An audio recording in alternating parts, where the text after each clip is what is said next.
자, 오늘은 서울 아산병원 소아청소년과에서 희귀질환 주로 보시는 이범희 교수님 모시고 우리가 잘 모르는 희귀한 질환들에 대해서 공부를 좀 해보겠습니다. 어서 오십시오. 안녕하세요. 원래 소아과에서 내분비로 시작하신 거예요? 신장으로 신장으로 시작했어요? 신장으로 시작했고 그 다음에 이제 유전학을 좀 더 해가지고요.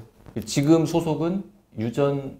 저희가 소아과에서는 소아 내분비 대사과라고 해서 있는데 거기서 이제 선천성 대사이상 질환 이런 질환군을 보고 있고 유전학 센터에서 또 이제 진료를 하고 있습니다. 거기서 다양한 유전 질환 환자분들. 자, 첫 번째 시간 오늘 주제는 신경섬유종증 뉴로파이브로마토시스인 거죠. 네, 뉴로파이브로마토시스. 우리가 보통 이제 토시스로 끝나는 병들은 다 되게 복잡하고 어려웠는데 뉴로5로마도 일단 생소한데 저는 네네. 그거부터 약간 짧게 설명 좀 하고 넘어갈까요? 뉴로5로마는 되게 이제 그냥 일반인들도 있을 수 있어요. 그냥 피부 같은데 뭐 종기 같은 게 있어서 뭐 조직 검사를 했더니 그냥 그 뉴로5로마로 나타나면 이제 그건 그냥 신경섬유종이라고 얘기를 하고요. 이제 신경섬유종증 그런 그 유전적인 이상이 있으면서 그런 뉴로파이브로마가 여러 개가 몸에 생길 수 있는. 네. 그리고 뉴로파이브로마가 여기저기 나타나는 거 플러스 또 뭐 있지 않습니까? 보통 흔히 일단 저희가 신경섬유종증 그럼 1형하고 2형으로 나누는데요. 1형이 훨씬 더 많아요. 90% 이상이 1형이고 2형은 굉장히 드뭅니다. 근데 이제 1형 같은 경우는 되게 우리가 진찰로 쉽게 나올 수 있는 거는 피부에 커피 반점. 카페오레스팟. 네네네. 들어는 봤어요. 네, 카페오레스팟. 네, 그래서 그냥 뭐 커피 우유 반점이라고 이렇게 얘기하는데, 네. 예, 그게 이제 여러 개가 있으면서 또 몸에 접히는데, 이런 뭐 겨드랑이나 사타구니나 그런데 이제 깨점 같은 게 보이면, 예, 그러면 일단 의심을 하게 돼요. 유전 질환이라고 하셨는데 어떤 방식의 유전병이에요? 이게 이제 상염색체 우성이라고 그래서 이제 부모 중에 한 분이 가지고 있으면 자식들은 각 50% 확률로 그렇게 유전될 수 있는. 우성이면은 부모가 증상이 있을 거 아닙니까? 근데 이제 부모가 증상이 없고 아기부터 환자인 경우도 있어요. 이제 말 그대로 아기에만 돌연변이가 새롭게 생겨가지고 부모님은 깨끗한데 아기만 이제 환자가 되는 경우가 있고, 이제 우성 유전이다 보니까 이 아기가 나중에 커서 자식을 낳게 되면 그 자식은 50% 확률로 그 병에 걸릴 확률이 생기는 거죠. 어떤 환자는 돌연변이니까 부모는 완전히 상관이 없고 어떤 환자는 부모도 이 병이 있었다는 그렇죠. 얘기고요. 그렇죠. 그 많아요? 저희가 신경섬유종증 1형인 경우에는 유전질환 중에 가장 흔한 질환 중에 하나예요. 그래서 희귀하지만 희귀질환 중에서는 가장 흔한 희귀 질환 중에는 흔한 편. 네, 그래서 저희가 한 인구 3,000명당 한 명? 꼴이면 3,000명에 한 명이요? 예. 그럼 만약에 30만 명이 요즘 30만 명 안 태어납니다만 30만 명 태어난다 그러면 1년에 100명? 그 정도. 아주 적지는 않군요. 네. 그러면은 우리나라에도 몇천 명쯤 있습니까? 의료보험공단에 한 2년 전에 등록된 건 한 6, 7천 명 정도 되는데 실제로는 그거보다 훨씬 더 환자분들이 많을 거라고. 그 다음에 주로 피부 증상밖에 없어요? 근데 이제 겉으로 보이는 건 그런 건데요. 굉장히 다양해요, 증상이. 그래서 이제 그 섬유종이 피부에도 생기는데 피부에 생기는 건 되게 이제 사춘기 지나면서 생기고, 근데 그런 섬유종이 피부에뿐만 아니라 몸 안쪽에 신경에 생기는 경우도 있어요. 그래서 어떤 사람들은 그 척수신경 따라서 그 옆에 이렇게 큰 섬유종이 생기는 경우도 있고, 어떤 사람은 이제 골반 안쪽 신경 쪽에, 그리고 어떤 사람들은 이제 뇌에도 그런 종양이 또 생기는 경우가 있고, 그래서 굉장히 다양한 종양이 생기는 게 이 병이 이제 위험한 것 중에 하나고, 대부분은 다 양성인데 그 중에 일부가 악성으로 가거든요. 근데 이 악성으로 바뀌면 그 생존율이나 이런 것이 굉장히 위험해질 수가 있어요. 그런 악성이 생기면 5년 생존율이 50% 미만으로 알려져 있거든요. 그래서 그런 악성 종양이 위험이 있고, 그런 종양만 있는 게 아니라 또 심혈관계 질환도 생겨요. 모야모야병이라고 하잖아요. 그 모야모야병이 일반 인구보다는 3배 정도 위험성이 높다고 알려져 있고, 그리고 또 다른 거는 뭐 심장 판막에 이상이 있는 경우도 있고, 또 아이들을 키우다 보면은 학습이나 집중력 떨어져 있는 경우들이 종종 있어요. 아주 심한 경우에는 자폐 증상 보이는 경우. 아니 뭐 신경세포는 온몸에 있으니까 예. 어디서 문제가 생기느냐에 따라서 네. 증상이 다양하게. 예, 그래, 그런 것들을 통틀어서 굉장히 많은 다양한 증상들이 생기고, 또 연령별로 또 주의해서 봐야 될 증상이 굉장히 다양하게 다르기 때문에, 아니 그러면은 아주 어릴 때만 진단되는 게 아니라 뭐 5살, 10살, 심지어 20, 30대, 40대에도 진단될 수 있는 거예요? 빨리 진단하면 저희가 생후 수개월에 진단을 하는데요. 모르고 있다가 중년기에 진단돼서 오시는 분도 있고, 아니면 그냥 알고 있는데 그냥 지내시다가 몸에 이상이 생겨서 병원을 처음 오시는 나이가 중년인 경우도. 아니 소아과 의사 중에 그렇게 어르신들까지 진료하는 의사는 별로 없을 텐데요. 그러니까 제가 이제 그 전문은 소아과기는 한데 유전 질환을 이제 집중적으로 보다 보니까 연령의 구분을 두고 있지는 않아요. 그러면 선생님은 병원에서 그 소위 말하는 프리빌리지 어른 진료 권한도 갖고 계시겠네요? 뭐, 이제, 근데 되게 유전질환, 프리빌리지라고 그러면은 좀, 되게 뭐, 다른 것 같긴 한데, 유전질환이다 보니까, 희귀질환이고 그러다 보니까, 이제 아무래도 이제 그 장기를 주로 보시는 교수님들은, 이제 이 유전질환을 전체적으로 보시는 거는 좀 부담스러워 하시더라고요. 전체적인 서베일런스라든지 모니터를 해드리는 거는 연령과 상관없이 해드리고 있습니다. 그럼 임상적으로 의심되는 환자가 있다 그러면 확진은 유전자 검사를 해야 됩니까? 그게 임상적으로 진단 기준이 있는데요. 이제 임상적으로 모든 환자분들을 진단할 수는 없고, 그래서 유전 진단의 도움을 많이 받고 있습니다. 산전 진찰에서도 걸릴 수 있어요? 그냥은 검사는 안 되고요. 가족력이 있는 경우에 때 아이가 이 신경섬유종증 1형으로 진단이 돼서 이제 다음번 임신이 걱정되는 그런 부부들에 대해서는 검사가 가능합니다. 그러면 들어보면 일단 이거를 피부과나 소아과 의사나 아니면 다른 과도 내과나 뭐 신경과나 여러 과 의사들이 진단할 수 있겠네요. 의심할 수 있겠어요. 네. 그래서 뭐 어떤 경우에는 뭐 신경외과에서 진료 보시는 경우들도 많고, 성형외, 피부에 또는 얼굴에도 이런 섬유종들이 생기거든요.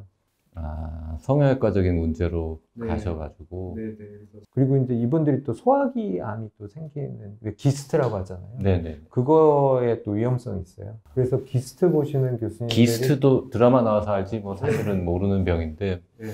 그래서 기스트로 이제 발견이 돼서 보니까 이제 신경섬유종증이 있어서 저희한테 의뢰해 오는 그런 경우들도 있습니다. 그러면 처음에 이제 다른 과 선생님들, 1차 진료기관에 계신 분들이 조금이라도 좀 의심을 해서 의뢰를 해야 진단이 빨리 되겠네요. 그럼 다른 과 의사들한테 이런 경우에는 조금 요 병을 의심해 봅시다라고 좀 정리해서 말씀해 주신다면요? 근데 신경섬유종증 1형 같은 경우는 그래도 좀 진단하기가 좀 수월한 질환 중에 하나기는 해요. 일단 커피색 반점이 여러 개가 있고, 성인분들 같은 경우는 피부에 그런 이제 올록볼록한 섬유종들이 좀 보이고, 그 다음에 또 특징이 약간 키가 작으세요. 그리고 약간 부위는 조금 커요. 그래서 그런 특성이 있는 분들은 신경섬유종증 1형이라고 보시면 됩니다. 기본적으로 의심하기가 그렇게 어렵지는 않은 질환입니다. 근데 카페올레 스팟은 다른 병에서도 되게 흔히 비교적 흔한 거잖아요. 있을 수 있죠. 근데 검사를 해보다 보면 뭐 제가 보고 있는 환자분들 중에서도 완벽하게 진단이 안 된 분들도 있어요. 다른 유사 질환을 감별 진단을 하는 경우도 있지만, 그런 것조차도 안 돼서 경과만 보면서 확진이 안 돼 있는 그런 환자분들도 있는데, 그런 것까지 의사 진료 선생님들께서 다 구분하기는 좀 힘드실 것 같고요. 커피 반점이 다수 있고, 아까 말씀드린 그런 대표적인 증상들이 있으면 한 번은 의심해서 그 다음에 이제 해당 전문가가 한번 검토를 해보는 것이 좋을 거라고 생각이 듭니다. 근데 이제 통증이라든지 뭔가 이렇게 사는데 크게 불편한 게 없으면 어떤 분들은 되게 오랫동안 병원에 안 오고 그냥 지내기도 합니까? 예, 근데 저희가 이제 이렇게 대대로 내려오는 가족들이 있는데 성인분들을 보면 그 악성 종양으로 돌아가신 분들이 꽤 많더라고요. 그분들은 아마 이런 게 뭐 생길 나이가 돼서 생겼나 보다 이렇게 그냥 받아들이셨던 것 같은데 종양의 발생 위험이 있다 보니까 조기 발견해서 조기 치료하면은 그런 생존이나 이런 것들 변화를 우리가 줄 수가 있거든요. 저희가 희귀 질환이 굉장히 많지만 그 중에서도 덜 희귀한 거, 상대적으로 좀 환자가 많은 거, 그리고 이왕이면은 치료 방법이 있는 거 위주로 먼저 네. 좀 해보려고 하는데 이게 약이 있다면서요? 이게 이제 그 셀루메티닙이라고 해서요. 이제 신경 섬유종증 때 과도하게 이제 항진되는 신호 전달 체계가 있어요. 라스메키 패스웨이라는 건데 그거를 억제하는 약물이에요. 화합물. 그 약을 쓰면은 이렇게 과도하게 항진된 이 신호 전달 체계를 어느 정도 정상화시킬 수가 있고요. 그래서 이제 그 섬유종이 있는 환자분들한테 이 약을 먹였더니 이 섬유종의 크기가 점점 줄어드는 그런 효과가 있어서 미국에서도 이제 허가가 났고 우리나라에서도 이제 식약처 허가는 났는데 단 소아에서만 지금 되어 있고요. 그 다음에 그 총상 신경 섬유종이라고 그래서 신경 섬유종 중에서도 좀 심한 유형. 이제 이 병으로 진단된 모든 분들이 이 약의 대상이 되는 건 아니고 소아이면서 심한 신경 섬유종이 있는 환자분들만 대상이 됩니다. 급여는? 그리고 이제 급여가 아직 안 됐어요. 그게 지금 심각합니다. 급여는 안 되고 그 허가도 그렇게 좁게 놨다는 거죠? 그렇죠. 비급여로 쓰면은 희귀 질환 치료제니까 비쌀 텐데 얼마로 예상하세요? 몇 천만 원 이상 들지 않겠어요? 그것보다 더 든다. 억대예요? 네. 미국 약값으로 치면 성인 기준으로 1년 치료 약값이 4억. 4억이요? 미국은 성인도 허가가 났어요? 아니요. 허가는 안 냈는데 미국도 이제 성인 기준을 그 정도 키와 몸무게를 가지고 있는 사람이 한 4억 정도.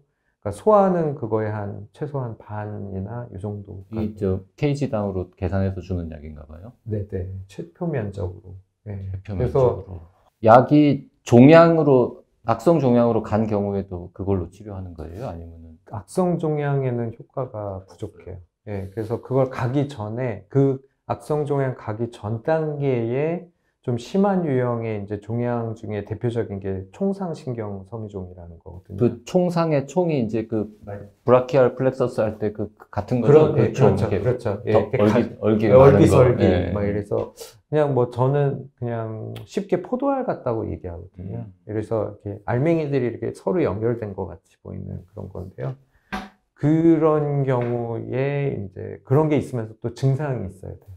그것 때문에 뭐 아프다던가 아니면 얼굴이 이렇게 막 기형이 좀 생긴다든지 뭐 주변 조직이 파괴된다든지 그런 게 있을 때 이제 치료 대상이 되는데 아무래도 이제 이게 너무 고가의 약이다 보니까 아니 뭐 10억 넘어가는 약들도 있고 한데 그거는 뭐 원샷 해가지고는 한 번 쓰면은 해결되는 경우였잖아요. 근데 이거는 얼마 동안이나 써야 돼요? 정해진 게 없어요. 데이터가 네, 적군요. 근데 저희 같은 경우 지금 이제 저는 임상 연구를 하고 있는데 뭐 제일 오래 드신 분은 4년? 1년 먹고 완치된다 그러면은 뭐 몇 억이라도 어떻게든 또 뭐 해볼 텐데. 문제는 근데 이게 그 한 2년 정도 먹으면 이렇게 눈에 보이는 효과가 나오고요. 그러니까 서서히 줄어들거든요. 근데 이제 문제는 이 약을 끊으면 다시 자랄 수가 있어요. 어려운 병이군요, 이거는. 네, 어렵습니다. 근데 저희가 이제 좀 희망적인 건 이 약을 먹으면 커피 반점도 좀 연해져요. 어린아이들 같은 경우는 이제 신경섬유종증이 키가 작은 게 또 특징인데 키 성장에도 좀 도움이 되고 저희가 이제 인지 평가도 하고 있거든요. 근데 인지 스코어들도 좀 좋아지고 그래서 생각보다는 굉장히 다방면의 그런 효과가 있는 약인 것 같아요. 근데 이제 들어보니 되게 막 정말 고통이 심하고 삶의 질 나쁘고 생존율 떨어지고 이런 병의 치료제 중에도 아직 급여 안 된 게 많단 말이에요. 네. 근데 이거는 왠지 급여 우선순위 정할 때 약간 뒤로 밀리지 않을까 하는 걱정도 있는데 어떻게 보세요? 근데 이제 그 우리가 간과하는 것 중에 하나가 왜 우리 사회가 외모에 우리나라 특히 외모에 이제 굉장히 관심이 많잖아요. 근데 이분들이 겉으로 드러나는 게 많다 보니까 그 사춘기 아이들은 이제 이 커피 반점 때문에 학교 생활 제대로 못하고, 그다음에 성인분들은 이제 막 감추기 바쁜 거예요. 이 섬유종들이 있는데. 근데 그런 게 미치는 심리적인, 정신적인 그런 고통이 굉장히 크거든요. 그리고 이게 어떤 뭐 살고 죽는 뭐 1, 2년 내에 그런 뭐 어떤 악성 종양의 치료나 이런 거하고는 좀 다른 의미가 되죠. 이분들의 장기적인 그런 삶의 질, 그리고 사회 구성원으로서의 역할을 하는 데 있어서는 굉장히 큰 역할을 하는 약이기는 해요. 그래서 희귀질환에서 여러 가지 치료제들을 대상으로 이 환자분들을 치료해 봤는데, 이게 굉장히 다른 게 뭐냐면 본인들이 직접 느끼는 그런 개선이 있다 보니까 그게 굉장히 이분들의 삶의 질에 굉장히 큰 역할을 하더라고요. 그래서 이 약을 써서 내 몸속의 종양이 줄어든 것보다 이제 내 피부톤이 밝아지고 커피 반점이 좀 줄어들고, 일단 이게 너무 좋은 거예요. 그래서 목이 막 이렇게 두꺼웠던 게 이렇게 가늘어지고 이런 것, 그런 측면에서 보자면은 굉장히 이제 인상적으로 의미가 있는. 어쨌든 등록된 분 아까 뭐 6, 7천 명 있는데 그분들이 다 대상은 아니라고 하더라도 줄여서 뭐 1,000명만 한다고 해도 연간 이게 액수가 상당한 부담이 될 것 같으니까 보험 당국도 좀 고민스럽긴 하겠네요. 아유, 정말 전혀 모르는 병이었는데 선생님 덕분에 신경섬유종 뉴로파이브로마토시스 아주 가볍게 공부해봤습니다. 고맙습니다.